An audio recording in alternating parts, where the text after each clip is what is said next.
தேவனுக்கு மகிமை உண்டாவதாக. இந்த நாளில் கூட ஆரோனை குறித்து கற்றுக்கொள்ள தேவன் உதவி செய்வாராக. ஆரோன் பழைய ஏற்பாட்டில் மிக முக்கியமானவர், முதல் பிரதான ஆசாரியர். அவர் மாத்திரமல்ல, அவர் சந்ததி எல்லாருமே பிரதான ஆசாரியர்களுமாய் இருந்தார்கள். லேவி கோத்திரத்தை சேர்ந்த அம்ராம் யோகபேத் அவர்களுடைய இரண்டாவது மகன், மோசேயினுடைய அண்ணன், 3 வயது பெரியவர். மோசே தனக்கு சரியாக பேச வராது என்று சொல்லும் பொழுது கர்த்தர் கோபப்பட்டு, ஆரோன் உனக்கு உதவியாயிருப்பான், உனக்கு அவன் வாயாக இருப்பான், தி வாய்ஸ் ஆஃப் மோசஸ், உனக்காக அவன் பேசுவான் என்று ஆரோனை நியமித்தார். யாத்ராகமம் 32ஆம் அதிகாரத்தில்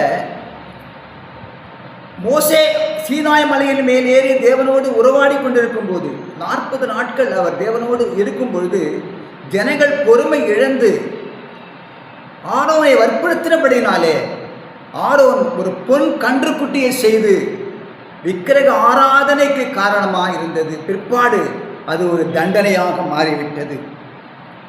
எண்ணாகமம் 17ஆம் அதிகாரத்தில் ஜனங்கள் பொறாமை கொண்டார்கள். ஒவ்வொரு கோத்திரத்தினுடைய மேய்ப்பனுடைய கோல்கள், காய்ந்து போன கோல்களை கொண்டு வந்து ஆசரிப்பு கூடாரத்தில் வைத்தார்கள். காலையில் பார்க்கும் பொழுது ஆரோன் கோல் மாத்திரமே பச்சையாக துளிர்த்து பூக்கள், இலைகள், பழங்களோடு, வாதுமை பழங்களோடு கூட காணப்பட்டதை கண்டு அநேகர் எல்லாரும் ஆச்சரியப்பட்டு ஆரோனை அங்கீகரித்தார்கள். ஆரோன் ஆசாரியத்துவத்தை குறித்து எபிரேயர் 9ஆம் அதிகாரம் 11-12 கர்த்தராக இயேசு கிறிஸ்து நித்திய பிரதான ஆசாரியர் என்று எழுதப்பட்டிருக்கிறது. ஆரோன் இயேசு கிறிஸ்துவுக்கு அடையாளமானவர். நாமும் கூட இயேசு கிறிஸ்துவனுடைய அந்த ஆசாரியத்துவத்திலே வந்தவர்கள். நாம் ஆரோனுடைய ஆசாரியத்துவத்திலே வந்தவர்கள் அல்ல, வர முடியாது. லேவி கோத்திரத்தில் நம்ம பிறக்க முடியாது.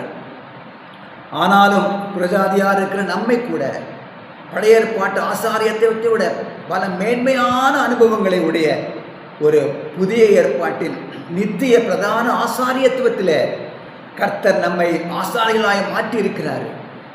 பழைய ஏற்பாட்டு காலத்தில் ஆடுகளையும் மாடுகளையும் பறவைகளையும் பலி செலுத்துவார்கள். இயேசு கிறிஸ்து நமக்காக ஒரே தரம் பலியிட்டார். நாமும் கூட உதடுகளின் காளையாகிய ஸ்தோத்திர பலிகளை செலுத்தவும், நம்முடைய சரீரத்தை ஜீவ பலியாக அர்ப்பணிக்கவும், ஜனங்களுக்காக பரிந்து பேசவும், ஜனங்களை தேவனிடத்திலே நாம் சேர்க்கிறவர்களாய் சுவிசேஷத்தை, சத்தியத்தை அறிவிக்கவும், தேவனை அநேகருக்கு நாம் பகிரவும் தேவன் நமக்கு ஒரு பொறுப்புள்ள ஆசாரிய ஊழியத்தை கொடுத்திருக்கிறார். நாமும் கூட பொறுப்போடு கூட சமயம் வாய்த்தாலும் வாய்க்காவிட்டாலும் சத்தியத்தை அறிவித்து ஜனங்களை எப்படியாவது கர்த்தரிடத்தில் கொண்டு வர, ரட்சிப்புகள் வழிநடத்த, சத்தியத்தில் வளர செய்ய தேவன் நம்மை பயன்படுத்துவாராக. பரிசுத்த ஆவியானவர், அந்த நித்திய ஆசாரியத்துவத்தினுடைய ஆவியானவர் தாமே நமக்குள்ளே இருந்து அவர் கிரியை செய்வாராக, வெளிப்படுவாராக.